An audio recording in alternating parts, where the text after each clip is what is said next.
প্রায় ৫৭,০০০ কোটি টাকা খরচ করে আলো জ্বালাতে গিয়ে অন্ধকারে পড়েছে এক জনপদ। কক্সবাজারের মহেশখালীর মাতারবাড়ি তাপবিদ্যুৎ প্রকল্পটির কারণে বড় ক্ষতির মুখে পড়েছে কোহেলিয়া নদী। এই নদীটিকে ঘিরে জীবন জীবিকা যেমন হুমকির মুখে পড়েছে, তেমনি পরিবেশ প্রতিবেশও। মহেশখালী ঘুরে এসে আরো জানাচ্ছেন আমাদের কক্সবাজার প্রতিনিধি সুনীল বড়ুয়া। দিনভর জাল ফেলেও নিজেদের খাবারের জন্য মাছও পান না বাদশা মিয়া। গত ৪০ বছর ধরে যখন তার বয়স ১০, তখন থেকে এই নদীতে মাছ ধরছেন তিনি। এখন এই পেশা ছেড়ে দিনমজুরের কাজ করেন। আর বাপ দাদা ১৪ উঠে আর দাদা হচ্ছে লইয়ের আর কফিলিয়া নদীর মাছ জাল বইতাম, বরফি বাঁধতাম, কেঁরা ছাই বইতাম, যে যাতে মাল জাল লাগে নারা করতাম। কক্সবাজারের মহেশখালীর এই কোহেলিয়া নদী ঘিরে ২০০০-এরও বেশি জেলের জীবন চলত। এখন তাদের নদীতে খুঁজে পাওয়া যায় না। শুধু মাতারবাড়ি ইউনিয়নের ৩টি জেলেপল্লীর ৫০০ পরিবারের মধ্যে অন্তত ৩০০ পরিবার এখন পেশা পাল্টে ফেলেছেন। তাদের কয়েকজনের সাথে কথা হয়।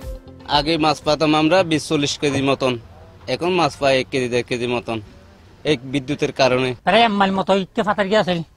এই ফাতার কি নদী এখন গুড়া করে লাগে এবং বড়টা গিয়ে নালা সিস্টেম যখন এখন মাছ টাছ পাওয়া না যায়, প্রায় মানুষ এখন কি বেকারও গিয়ে হাম খরচ নাই। এই কয়েক বছর আগেও সাগর থেকে আসা মাছে ভরপুর থাকতো কোহেলিয়া নদী। তা এখন শুধুই গল্প। কিভাবেই বা আসবে? এই ছবিটি দেখুন। বামনাকাটা ঘাট পয়েন্টে কোহেলিয়া নদী সরু খালে রূপ নিয়েছে।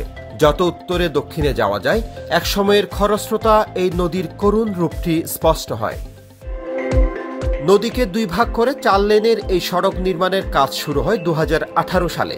তা শেষ হয়েছে ২৪ সালে। মাতারবাড়ির এই তাপবিদ্যুৎ কেন্দ্রে মালামাল ও পণ্য পরিবহন করতে কোহেলিয়া নদীর ৭.৫ কিলোমিটার অংশ ভরাট করা হয়েছে। ফলে নদী হারিয়েছে নাব্যতা, বন্ধ হবার উপক্রম নৌ চলাচল। এই কোহেলিয়া দিয়ে ৭,০০০-৮,০০০ ওজনের বোটে চলাচল করত। বর্তমানে উন্নয়নের নামে এই যে উন্নয়নের আলোতে যদিও বা এটা আলোকিত হয়েছে, কিন্তু আমাদের জীবন জীবিকা অন্ধকার আচ্ছন্ন হয়ে গেছে।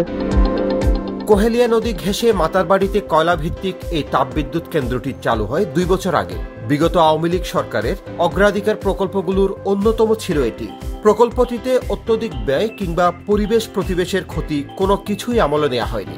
বিদ্যুৎ কেন্দ্রটি করতে গিয়ে নদীতে ফেলা হয় কাদামাটি।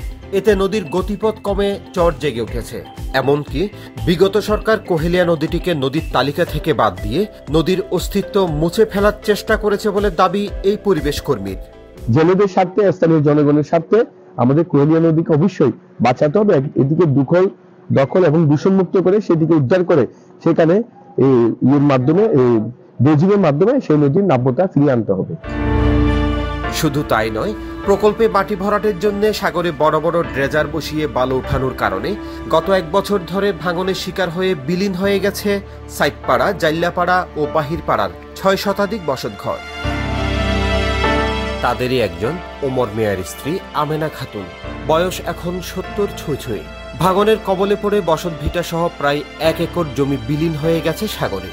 সবকিছু হারিয়ে এখন তার ঠাঁই হয়েছে বেড়িবাঁধের পাশে একটি ঝুপড়ি ঘরে।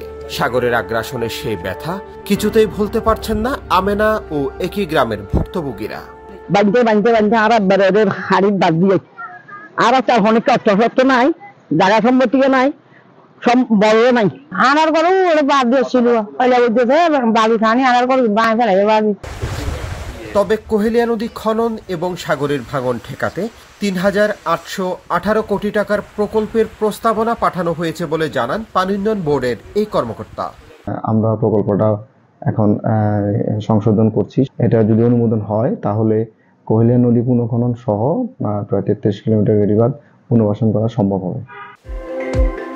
এই প্রকল্প ঘিরে পরিবেশবাদী কয়েকটি সংগঠন সক্রিয় ছিল। বর্তমান পরিবেশ উপদেষ্টার সংগঠন নদী দখল করে সড়ক নির্মাণের অভিযোগ এনে ২০২১ সালে উচ্চ আদালতে মামলা করেছিল। মাতারবাড়ি বিদ্যুৎ কেন্দ্রের ২টি ইউনিট থেকে বর্তমানে ১২০০ মেগাওয়াট বিদ্যুৎ যুক্ত হচ্ছে জাতীয় গ্রিডে। পরিবেশবাদীরা বলছেন, এ ধরনের কোনো প্রকল্প যেন পরিবেশ এবং মানুষের জীবন জীবিকার বিনিময়ে না হয়। অন্যদিকে পরিবেশ বিধ্বংসী এবং ব্যয়বহুল এ ধরনের প্রকল্প থেকে সরে এসে বায়ু ও সৌরবিদ্যুতের মতো বিকল্প জ্বালানির উৎসকে কাজে লাগিয়ে দেশের বিদ্যুৎ চাহিদা পূরণের গুরুত্ব দিচ্ছেন বিশেষজ্ঞরা। সুনীল বড়ুয়া, মাছরাঙ্গা সংবাদ, কক্সবাজার।